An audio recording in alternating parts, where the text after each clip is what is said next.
चला फ्रेंड्स, आज आपण करणार आहोत वर्षभर टिकणारं कैरीचं लोणचं। त्यासाठी 1 किलो कैऱ्या घेतलेल्या आहेत।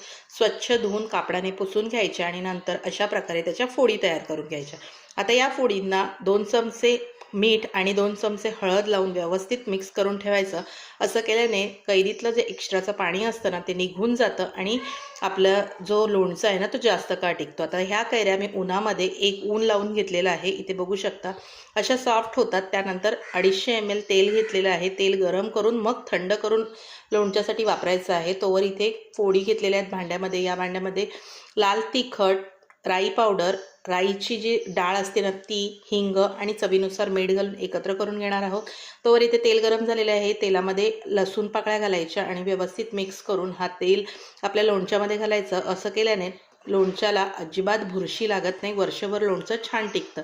तर कशी वाटली रेसिपी नक्की कमेंट करून सांगा। Bye friends.